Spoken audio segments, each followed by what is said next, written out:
Deep in the male pelvic cavity lies a fibromusculoglandular checkpoint. Positioned immediately inferior to the bladder and directly anterior to the rectum, the prostate gland wraps entirely around the proximal urethra. The entire clinical framework for managing prostatic disease rests on one governing rule: anatomy dictates pathology. The precise spatial coordinates of a cellular change determine the patient's symptoms, the required investigations, the surgical approach, and the ultimate pattern of oncological spread. The obstructive symptoms of benign enlargement, the silent advance of malignant tumors, and specific complications of transurethral surgery are mechanically predetermined by these tight boundaries. We are going to construct a complete spatial model of prostatic disease. This requires mapping the specific anatomical zones where disease originates, deconstructing the mechanics of urinary obstruction, and defining the rigid limits of surgical intervention. The prostate operates as a structural bottleneck where a single millimeter of aberrant tissue growth can trigger massive urological failure. This model divides the prostate into three territories: the peripheral, transitional, and central zones. Benign prostatic hyperplasia originates in the transitional zone, where nodular growth immediately compresses the central urethral channel. Conversely, prostatic carcinoma selectively targets the peripheral zone, forming a rigid mass distant from the urethral core. This spatial separation generates vastly different clinical timelines.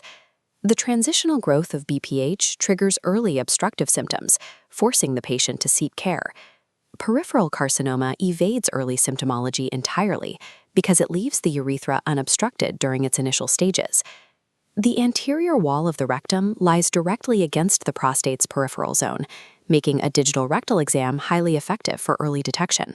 Palpation immediately differentiates the pathology. BPH presents as a smooth, rubbery, and mobile enlargement. Carcinoma feels starkly different. It is hard, highly irregular, nodular, and fixed to the surrounding tissue. During microscopic evaluation of the gland, pathologists often identify corpora amylacea, eosinophilic, laminated bodies. These serve as the inert precursors to endogenous calcium phosphate prostatic calculi, which are incidental findings requiring no active treatment. The exact anatomical zone of origin controls both the onset of physical suffering and the physician's ability to detect the disease. This matrix categorizes the clinical consequences of a compressed urethra into lower urinary tract symptoms, or LUTS. They fall into three distinct classifications: irritative storage, obstructive voiding, and post-micturition symptoms. Among these, an unexplained increase in urinary frequency serves as the earliest and most common warning sign of prostatic enlargement. Clinicians quantify this morbidity using the International Prostate Symptom Score, grading severity from a mild score of 0 to 7 up to a severe obstruction marked between 20 and 35. This flowchart isolates BPH pathophysiology. On the left, 5-alpha reductase converts testosterone into dihydrotestosterone, driving physical hyperplastic growth. On the right, alpha adrenergic receptors trigger smooth muscle contraction. Medical intervention blocks these exact pathways. 5-alpha reductase inhibitors shrink the static bulk, while alpha blockers relax the dynamic muscle tension. In rare cases, a patient presents with severe LUTS without any evidence of BPH or carcinoma. This specialized differential is Marion's disease, caused strictly by hypertrophy of the internal sphincter. Medical management of BPH is a targeted biochemical blockade. It systematically disarms the exact static and dynamic mechanisms responsible for compressing the urethral channel. When bacteria infiltrate this encapsulated organ, the presentation shifts from chronic obstruction to an inflammatory crisis. Acute bacterial prostatitis, most frequently driven by an ascending E. coli infection, presents with severe pelvic pain and a highly tender, boggy prostate. In this acute phase, prostatic massage is absolutely contraindicated. Applying physical pressure to the inflamed gland forces localized bacteria directly into the bloodstream, precipitating sudden septicemia. Because the fibromuscular capsule severely restricts drug penetration, eradicating acute bacterial prostatitis requires an intensive 2 to 3 week course of antibiotics to achieve therapeutic tissue levels. To isolate the source of chronic pelvic discomfort, clinicians use the 3-test tube sequence. By collecting first void urethral urine, midstream bladder urine, and post-prostatic massage secretions, they can definitively isolate the organism within the prostatic fluid itself. Chronic prostatitis demands an even longer pharmacological commitment, requiring 4 to 6 weeks of antibiotics to clear the deep-seated infection. The prostate's rigid borders trap infection efficiently. Breaching those inflamed boundaries manually can instantly escalate localized swelling into systemic shock. When medical management fails, sheer mechanical blockades force surgical intervention. Refractory urinary retention, flow rates plummeting below 10 milliliters per second, and bladder pressures exceeding 80 centimeters of water mandate immediate physical clearance. The standard of care is transurethral resection of the prostate, or TURP. A resectoscope navigates through the urethral channel, systematically shaving away the hyperplastic tissue from the inside out to rebuild a functional urinary conduit. This cross-section establishes absolute surgical boundaries. The distal limit is the verumontanum. Breaching it destroys the external sphincter, causing permanent incontinence. The proximal boundary is the bladder neck.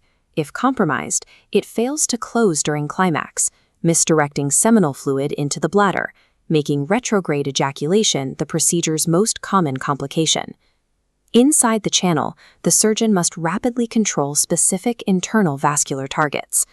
The Badenoch arteries at the 5 and 7 o'clock positions, and the flock arteries at 10 o'clock bleed profusely when severed.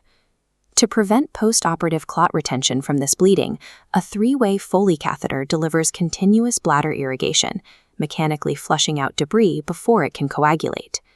Slicing into the prostatic venous plexus opens a direct conduit to the systemic circulation. If a surgeon uses hypotonic irrigation fluid, massive volumes can be absorbed directly into the patient's bloodstream, causing severe dilutional hyponatremia, known as TURP syndrome. Rescuing a patient with severe hyponatremia, below 120 milliequivalents per liter, requires administering 3% hypertonic saline. Crucially, the rate of sodium correction must be strictly capped at 8 to 10 milliequivalents per liter per day. Rapid sodium correction abruptly shifts water out of brain cells, triggering osmotic demyelination syndrome, specifically central pontine myelinosis, leading to catastrophic neurological collapse. The resectoscope operates in a microscopic minefield. A fractional slip past a landmark, or an imbalance in fluid dynamics, immediately results in incontinence, infertility, or systemic shock. Carcinoma of the prostate operates on a specific risk matrix. Incidence scales directly with advancing age, continuous androgen exposure, African American ethnicity, and specific genetic mutations, particularly BRCA2 and GSTP1. Malignancy eventually exhausts the confines of the peripheral zone. It breaches the outer prostatic capsule, escalating to a T3 stage, and directly invades adjacent structures like the seminal vesicles and the rectum, advancing to T4. From there, the tumor exploits the regional lymphatic network, draining first into the obturator modes before escalating to the iliac nodes. Hematogenous escape relies on Batson's valveless venous plexus. Prostate cancer cells ride this venous superhighway upward, embedding directly into the lumbar vertebrae to create classic osteoblastic, or bone-forming, metastatic lesions.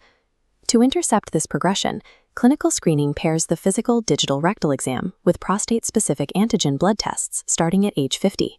While normal PSA falls between 0 and 3 nanograms per milliliter, the protein is tissue-specific, not cancer-specific, meaning benign hyperplasia and infection can also elevate the baseline. Definitive diagnosis requires tissue sampling with a minimum of 12 biopsy cores. Clinicians use a transrectal ultrasound-guided approach to access the common posterior tumors, switching to transperineal access to sample the anterior lobe. This visual equation demonstrates how pathologists calculate the Gleason score by adding primary and secondary structural patterns.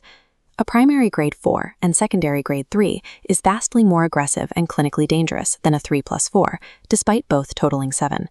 Prostatic malignancy weaponizes the pelvic anatomy's natural vascular and lymphatic connections, aggressively converting a localized, asymptomatic peripheral nodule into a systemic structural bone disease. In oncological management, one clinical variable outweighs all others: the stage of the disease. The stage rigidly dictates the therapeutic algorithm. For localized disease, clinicians divide patients by life expectancy and tumor grade. A younger patient with a long life expectancy and an aggressive tumor requires a radical robotic prostatectomy. Conversely, an older patient with an indolent tumor and a lifespan of less than a decade requires watchful waiting, ensuring the morbidity of treatment does not outweigh the benefit. When surgery is indicated, the robotic approach provides a critical advantage: precise, nerve-sparing dissection of the posterolateral neurovascular bundles, preserving erectile capacity and bladder control. Locally advanced tumors breaching the capsule require an immediate escalation to radiotherapy, frequently utilizing iodine-125 brachytherapy implants, combined with chemical androgen deprivation. Once the cancer metastasizes, localized therapy fails. The first-line defense becomes systemic androgen deprivation therapy, cutting off the tumor's primary fuel source through either bilateral orchiectomy or medical castration. This graph tracks hormone levels over time during medical castration with LHRH analogs. It shows a critical physiological paradox. Administration triggers an immediate transient hormone spike, the PSA flare, before deep suppression finally takes hold. This surge forces the mandatory co-administration of anti-androgen medications, such as flutamide, shielding the patient from rapid tumor growth during the initial hormonal spike. When metastatic cells eventually mutate and replicate despite zero androgen levels, clinicians deploy final salvage protocols. This includes taxane-based chemotherapy, the sipulusyl TEEP cellular vaccine, and alpha-emitting radioisotopes like strontium-89 to target specific osteoblastic bone lesions. From the specific tissue zones that birth benign blockades and silent malignancies to the uncompromising surgical borders of the verumontanum, prostatic disease functions entirely on a framework of structural determinism. In the pelvis, anatomy dictates survival.